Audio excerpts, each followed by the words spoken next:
Hello, old friend.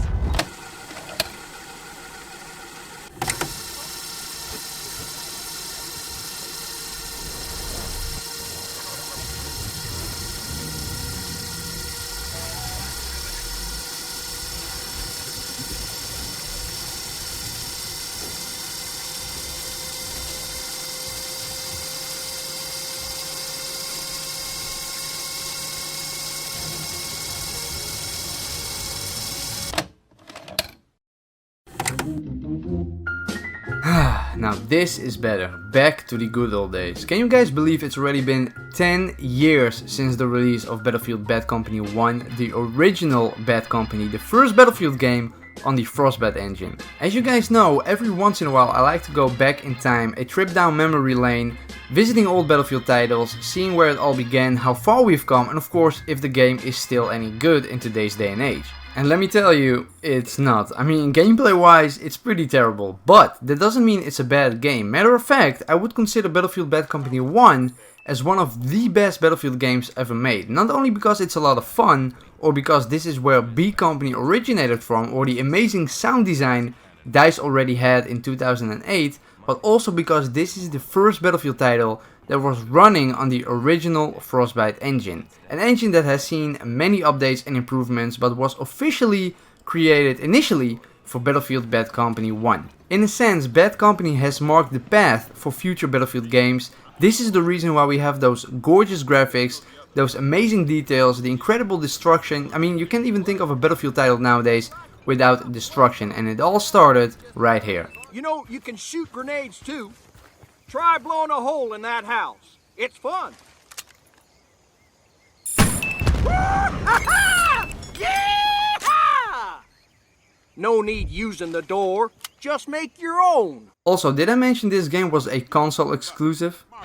If you remember from my video where I went back to Battlefield 1943, you know how much effort I've put in fixing my PlayStation 3 and being able to record my PS3 footage. If you don't know what I'm talking about, be sure to watch that video. Anyway, what I'm trying to say is that I'm so happy I went through all that trouble, being able to boot up my old fat PS3, which is also, by the way, 12 years old, and playing old games is just the ultimate form of nostalgia. It reminds me of the good old days. The days when I was in junior high, when math homework was your biggest struggle in life, when you could just sit in class pranking your friends, not paying any attention at all and still getting straight A's, when you could just go to your friend's house and play video games all freaking day and not having a care in the world, unlike today where you have to pay your taxes, paying the bills, go out and work, eating clean, otherwise you become a fat piece of shit, seeing political garbage everywhere you go, having almost no time in life because you need to finish that assignment for next week so you can get a piece of paper that says congratulations, you majored in whatever subject you followed, now be prepared to work from 9 to 5 every day for the rest of your life until you reach the age of 67,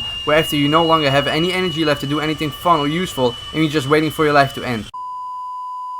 So yeah, anyway, I love going back in time and playing old games. So Battlefield Bad Company 1. For the people who never played this game, this was the first Battlefield game for the, at the time, next-gen consoles, if you don't count this one. Like I said, Bad Company was built on the newly made Frostbite engine. I'll add a funny behind the scenes video when I'm done talking that basically shows you the process of creating the Frostbite engine and the making of Battlefield Bad Company. Trust me, stick around, you'll love it. Bad Company was the first non-serious Battlefield game, if I may call it that. It's the story of Preston Morrow and his B Company squad, Sergeant Redford, Sweetwater and Haggard. And most of you probably know these guys from Battlefield Bad Company 2, and yeah, they were pretty funny in Bad Company 2, but when I first saw these guys in 2008 and the funny nature of the campaign, I was absolutely hooked. The main storyline isn't that new or interesting. You and your squad try to accomplish basic army stuff, something goes wrong and then you kinda go rogue and then your primary objective shifts to getting gold. Yep, stealing gold is technically what you are doing the entire time. Looks like EA revealed the true motives back in 2008. Now this gold stuff makes its way over into the multiplayer, where the main game mode is Rush, the bread and butter of the Bad Company series. Sure, you have Conquest as well, but it's nowhere near as fun as Rush. With Rush, the main goal, if you are the attacking team, is arming bombs onto the objectives, repeating that a couple of times, and that's how you win the game. The defending team's main job is making sure the attacking team don't win. You do this by disarming the bombs, defending the objectives and basically just killing the enemy. Sounds exactly the same as other Battlefield games, right? Well, yes, but where it's normally about MCOM stations, In this game, like the campaign, it's all about the gold, which again kinda sets this unserious tone for the game, which I just love.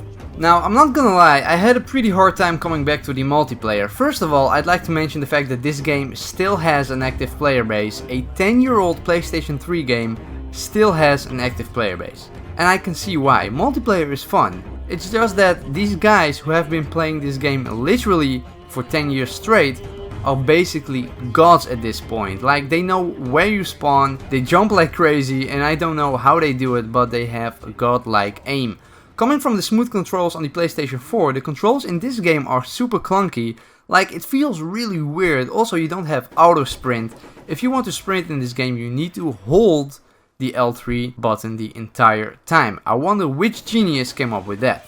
In Bad Company, you also have some pretty neat weapons. Everything from sniper rifles to assault rifles to light machine guns, which have enough muzzle flash to give you an epileptic seizure, to personal defense weapons, and of course shotguns. But there's always this one gun. This gun that is impossible to get, the F2000. If you wanted to unlock this gun back in the day, you needed to be a Battlefield veteran. And I was. I played Battlefield 2 on the PC, but for some reason I never unlocked it, and it still haunts me to this day. Now, before ending this video, I want to show you guys this cool behind the scenes video of the making of Bad Company and the Frostbite engine. I feel like a lot of people haven't seen this video, but it's really entertaining and it shows you just how much work goes into this sort of stuff. In some places the audio is a little bit messed up because there was some background music that would demonetize the video. Don't forget to hit that like button and subscribe to the channel if you haven't already. Hope you guys enjoy.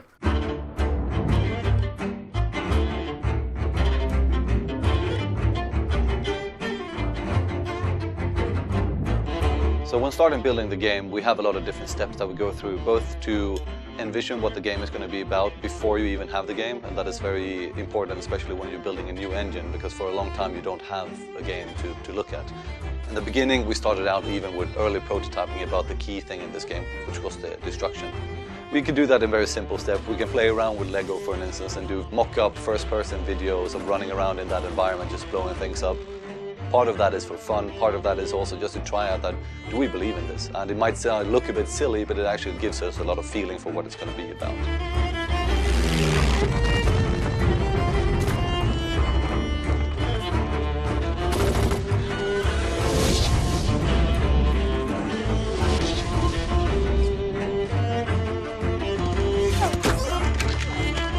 After that, we start moving closer towards creating the actual visual target for the game, and there's several steps in that. First a 2D animatic, then a 3D animatic, and then we start adding the sounds to create some kind of a picture of what we want to paint. And then later on we spend a lot of time just rendering this actually as a just pre-rendered movie to set some kind of a bar what we're going to want to do, and especially then focusing on the squad behavior, the war going on, the first person, like how the gun handles, and more importantly the destruction and the gameplay of the actual game.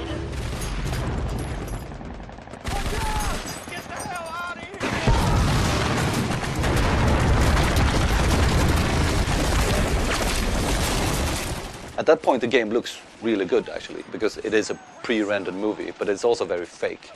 And at this stage we don't know much about the game. We don't really know how it's going to look, because we are only visualizing things in our heads and trying to communicate that to everyone that needs to get an understanding of what the game is going to be about. Get out there! Go, go, go! Let's go! God damn. I got you covered, Miller. Move. Requesting mortar strike at these coordinates. Roger, we have the coordinates. Watch out, Miller.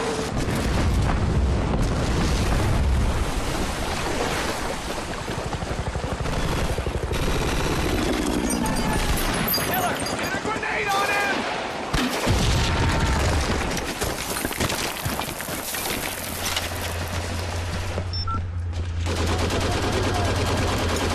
Get down!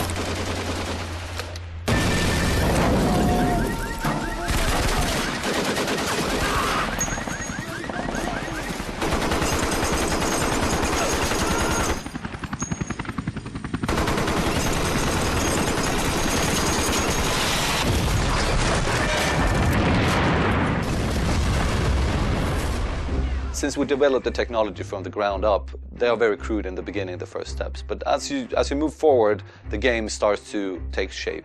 getting some particles in and working in the game, or getting the first tree in the game, or getting the first destruction working on a house, for instance.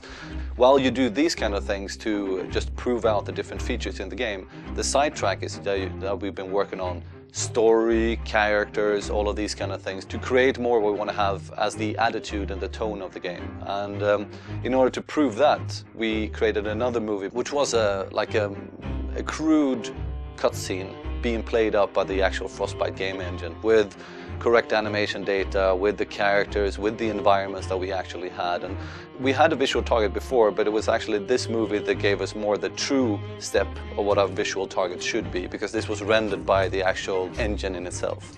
Never stop talking, just shut up. God, look, quick, move out. Keep moving, Haggard. Hey, watch this. And your flank. Can't you just stand still and Story of friendship, sacrifice, and personal growth as two brothers are torn Do we apart. look like brothers to you?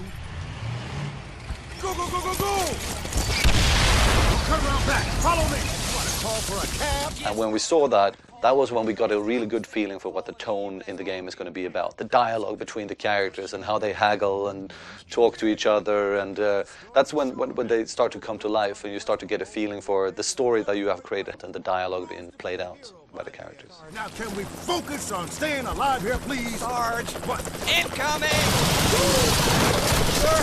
What? I just want you to know, I think we make a great team. Us? Well, what do you mean, us? A great team? We're like a band of brothers, you know? Like brothers in arms on a mighty... So the main characters in the game are a squad of 4, of which you play Preston Marlowe, and is the main character that we follow throughout this adventure. Private Preston Marlowe reporting for duty, sir. You're the new guy in this squad, so you join up with these 3 more veteran members of V Company, which consist of Sarge, Redford, and Sweetwater. Fan säga? That's wrong. Sarge Haggard, Sarge Redford. Most other war games or games around war, they're often very tough and cool guys that really stand up for the country and really fight for the honor and the glory. These guys in Bad Company, they don't really have those motivations. Gold sweets, 24 carats. What kind of motivation do you need? We really sat down and tried to nail the characters in our minds before we even started to do anything on paper. And once you have done that, you have the balance between the characters, you start to build the story around these guys and their motivations and their kind of turnarounds during the evolution of the story. Yeah? Says you in what army? I just always wanted to say that. We're really happy about the voice actors that we found for this, and these characters really come to life in the studio while we're recording them. Well, brother, go where I send thee. Tell me, how will you send me? I'm gonna send thee 4 by 4 because 4 was the 4 that's It's 20 clicks behind enemy lines. In Port Harbor, the Army's launching at...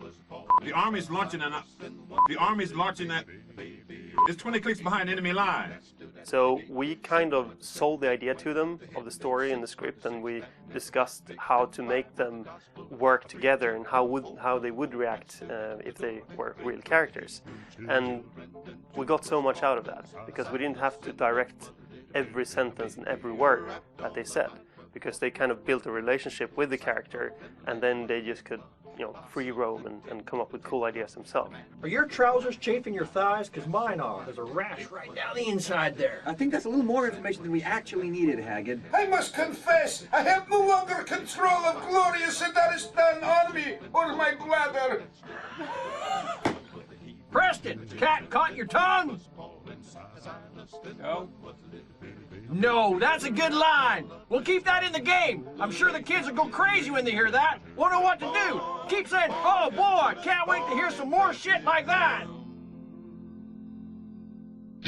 When you're done with the sound recordings and you have all the voices, you have the kind of the pacing of the scenes, then you go into the mocap studio and try to put some movement onto these characters.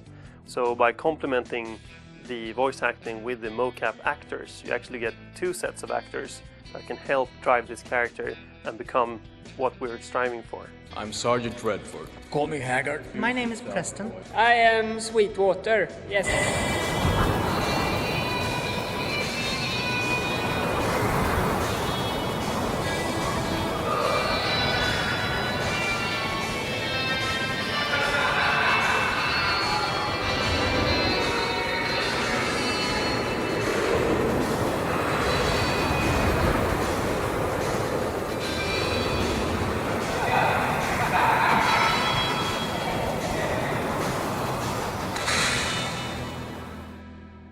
It's been hard work putting this thing together. People have, we're sweating blood. I mean, a lot of development teams do, but I mean, putting together a new next-gen engine, it's no cakewalk.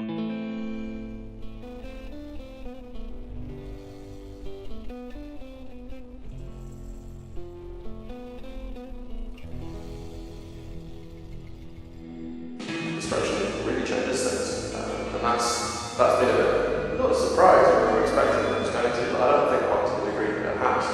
It's fun from a gameplay perspective, but that kind of change of dynamic is really challenging from a design perspective too, because you have to think around what was on the board, and that's something that we really have to learn and pick up quickly. It's probably been the biggest design challenge, I think. But at the end of the day, it provides a really solid experience, and an experience that we really think is fun. That's the phrase. It's basically just that. So for the music of Bad Company, we wanted something that really fit the tone of the game. So we had to split it up in 2. Basically what we have is a jazzy, Lynch, Tarantino-inspired music with a jazzy organ, surf guitars, and something that was connected to the experience of the squad. But then we also have a bombastic orchestral score.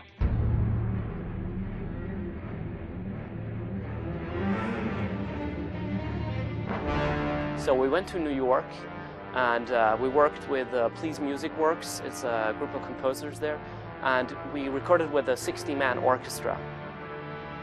Even though we set limits to the composers with saying, hey, let's focus on cellos and percussion, it sounded so much bigger than I could ever imagine. When I was there in the room with the musicians, I had goosebumps, It's such an amazing experience to hear it played properly. We've never heard the Battlefield theme sound this good, ever.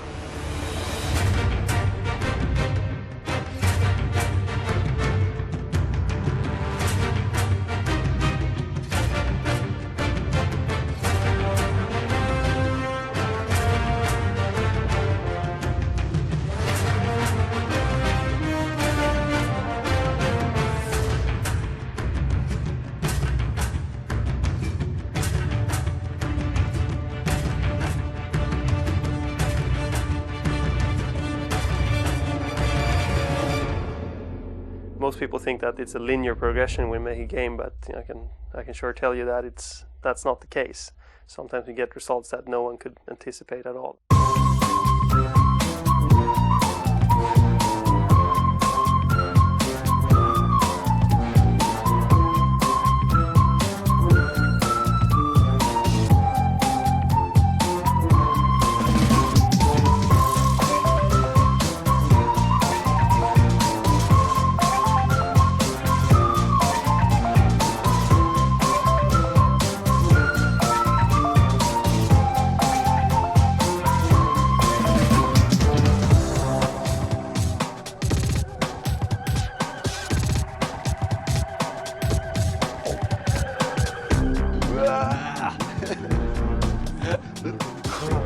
That's not good, is it?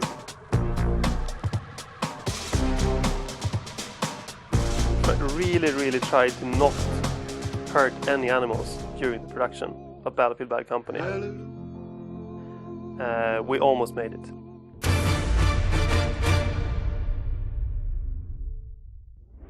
It's a military game. You run around with a bunch of funny people and you shoot people. And you find gold and you win. Thank you.